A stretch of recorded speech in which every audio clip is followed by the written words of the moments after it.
Sir Keir Starmer has just days left as leader of the country, and in yesterday's Prime Minister's questions, he claimed he's leaving it in a better state than he found it. Mr. Speaker, I picked up our party, I turned it round, I made a promise to rip anti-Semitism out of my party, and I did. I turned my party to face the country, and we won a landslide Labour general election. And after 2 years, we've stabilised the economy. We have invested heavily in our public services. We put better protections in for children, particularly on child poverty. We've strengthened our defence, and we've enhanced our international reputation. I'm proud to leave this country in a better shape than I found it. While opposition leader Kemi Badenoch had this warning for Labour MPs. I say this to Labour MPs with as much goodwill as I can muster.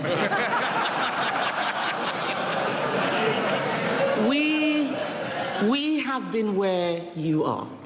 Changing Prime Minister is not a silver bullet. Indeed, it may be that the Labour Party's troubles are only just beginning. Well, is she right? As we gear up for Andy Burnham's premiership, what will the legacy of Sir Keir Starmer's be? We're joined now by someone who worked with him, James Lyons, the former Director of Communications for Sir Keir Starmer, now Senior Partner at Penta Group Consultancy. Good morning. Good morning, Kate. James, you obviously know him well. How do you think he'll be feeling this morning?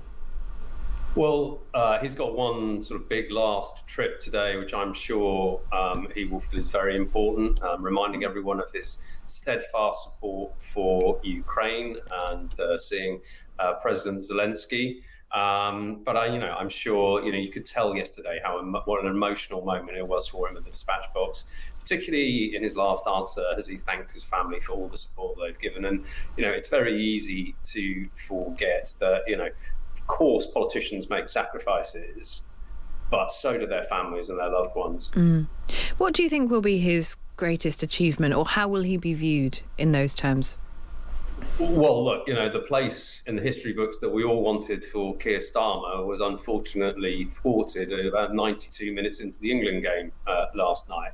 But I think it's inevitable. If you look at the inheritance, if you look at what Keir said when he came into office, he said renewing Britain was a 10-year job. So inevitably, foundations have been laid, but far from sort of job done. So I think what he will rightly be remembered for is taking the Labour Party when, frankly, lots of people thought it was finished, and saving it, and not just saving it, but bringing Labour back, winning a landslide, and actually achieving in one parliamentary term what it took Neil Kinnock and Tony Blair 3 parliamentary terms to do.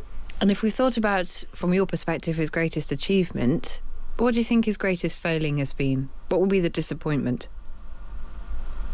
Well, look, I think inevitably when people look back on his premiership, they will see that he came in with a huge majority, and he has been unable to galvanise the Parliamentary Labour Party in the way that you would hope to deliver on everything that Labour has promised. But that's no easy task.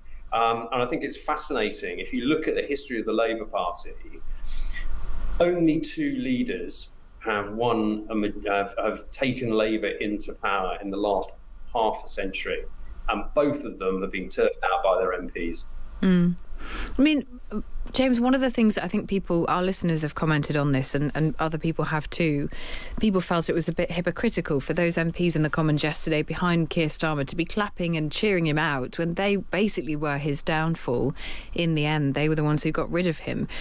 For Andy Burnham coming into office now, who can he trust? Who do you think he will appoint in his top team? I mean, we're talking about the Chancellor position. People now seem to think Shabana Mahmood is a dead cert for that. But what about people like John Healey, Wes Streeting, Yvette Cooper, potentially, the Miliband brothers? Where do you think it will all land? Well, look, I think people close to Andy Burnham have always been clear that Shabana was, for many of them, their kind of first pick. But she was very reluctant to do the job. So I'm not sure whether or not they prevailed upon her to do it. Of course, when the Prime Minister asks you, that's a very different thing from being sort of sounded out in advance. Of course, there was one major backer of Andy Burnham who was very much in favour of Ed Miliband becoming Chancellor, and that was Ed Miliband. But he does have his fans within the party as well. Look, what he's got to do is he's got to build a broad-based cabinet that represents all the different parts of the parliamentary party. Because the danger here is Keir Starmer was elected with a landslide that was broad but very shallow. And there is a danger that Andy Burnham comes in with support that's incredibly broad across all wings of the Parliamentary Labour Party, but also risks being very shallow. So he will want to balance that top team. And I think, that's what you will see him doing in the coming days. Might he go for an early election, do you think? Well, you can see the temptations there. I would have thought the temptation would have been bigger if we'd actually managed to win the World Cup. History shows that, there are very unhappy precedents around this. If you look at what happened to Theresa May, where she lost a majority. And of course, Tony Blair, part of the seeds of his downfall came from having his majority much reduced after that third election victory.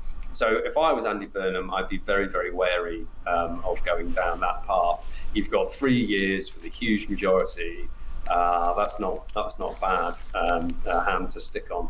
Yeah, I'm sure there will be people advising him that. James, thanks very much. That is James Lyons, the former Director of Communications for Sir Keir Starmer.